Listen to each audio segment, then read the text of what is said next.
dans le prochain épisode de Demain nous appartient. Damien et sa petite sœur se retrouvent enfin, Romy est dans une situation très délicate au domaine et Marianne continue de mettre la pression à Gilles et Sylvain. Attention, les paragraphes qui suivent contiennent des spoilers sur l'épisode de Demain nous appartient diffusé vendredi soir sur TF1. Si vous ne voulez rien savoir, ne lisez pas ce qui suit. Vendredi 18 août dans Demain nous appartient. Damien retrouve sa petite sœur. Damien n'est pas au commissariat alors qu'il devrait s'y trouver. À la place, celui-ci rend visite à Angélique en prison. Il la questionne sur l'enlèvement de Violette et lui fait remarquer que son acte a détruit une famille autrefois. Hélas, la tante de Sarah trouve des excuses pour justifier son crime et ne regrette rien puisque ce kidnapping lui a redonné sa fille. Le flic est de plus en plus nerveux. Au même moment, Georges et Karim trouvent une compatibilité ADN entre une enfant enlevée il y a 14 ans et la Violette que nous connaissons. Celle-ci s'appellerait en fait Alice et serait la petite sœur de Damien. Derrière les barreaux, ce dernier confirme d'ailleurs l'hypothèse de ses collègues à Angélique, Alice Violette est bien de sa famille. Damien va ensuite au commissariat et croise Sarah. Elle aussi est au courant pour cette grande révélation. Il lui confie être sous le choc et ne pas avoir eu le courage d'annoncer la nouvelle à ses parents. Leurs relations sont tendues depuis l'enlèvement car il devait veiller sur sa sœur le jour de sa disparition. Ils ne se parlent plus depuis longtemps. Sarah lui assure en tout cas qu'Alice souhaitera reprendre contact avec lui. En interrogatoire, Didier et Angélique passent aux aveux. Celle-ci assume avoir tué Emma, la lycéenne avait découvert leur secret et Angélique l'a frappée avec une pierre pour la faire taire. De son côté, Alice prend connaissance de sa véritable identité. Elle apprend qu'elle a 2 frères, dont Damien. Elle voit qui il est et l'avait trouvé gentil. Toutefois, elle ignore comment mener sa vie sans Angélique et Didier. Elle voudrait aller les voir en prison. En attendant, Roxane et Sarah la convient à rester avec elle autant qu'elle le souhaite. Alice part dans la foulée au commissariat et tombe sur ses faux parents en train d'être escortés.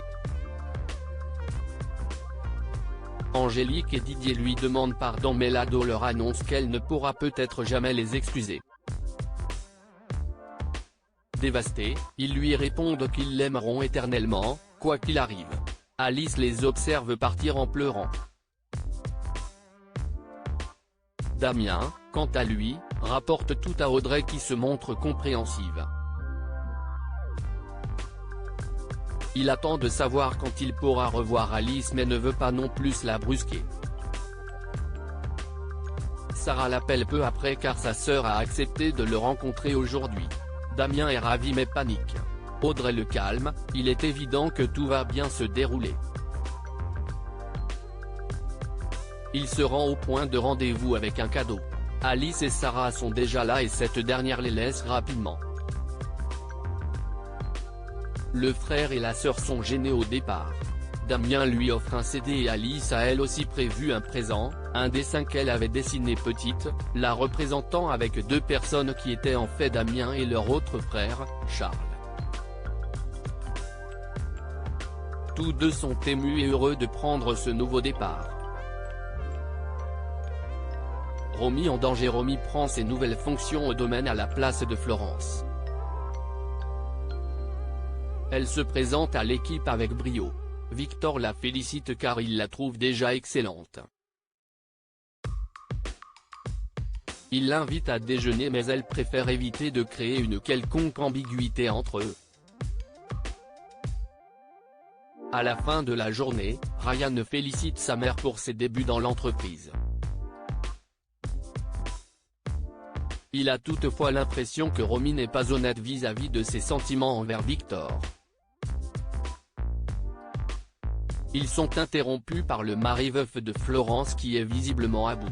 Il perd son sang-froid au point que Nordine et Manon doivent venir à la rescousse. Sur place, il trouve l'époux éploré en train de hurler sur Romy et Ryan.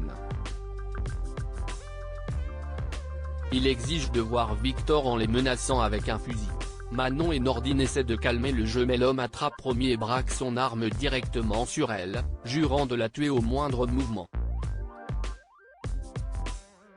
Marianne s'impatiente encore. Marianne accompagne Gilles à un rendez-vous avec Sylvain pour discuter des travaux de sa maison. Elle trouve le mari de Christelle toujours trop lent. De plus, Sylvain a bu de l'alcool la veille, il n'est donc pas très en forme. Mais la médecin n'en a que faire et décide de les emmener elle-même au chantier en conduisant la voiture de Sylvain. Une fois qu'elle les a déposés, Gilles raconte à Sylvain et Alex des anecdotes sur sa sœur et lui. Il se souvient par exemple que Marianne le soutenait beaucoup quand ils étaient plus jeunes. Elle l'a notamment aidé à obtenir son bac. Cependant, il croit qu'il a déçu par la suite et qu'elle lui en veut peut-être à cause de cela depuis. Marianne et Renaud discutent du chantier. Celle-ci est encore contrariée par ces rénovations qui n'avancent pas. Et son frère qui ne déménage pas de chez eux. Renaud recommande à sa femme de se détendre car il ne faut pas oublier que Gilles est un homme bon avant tout.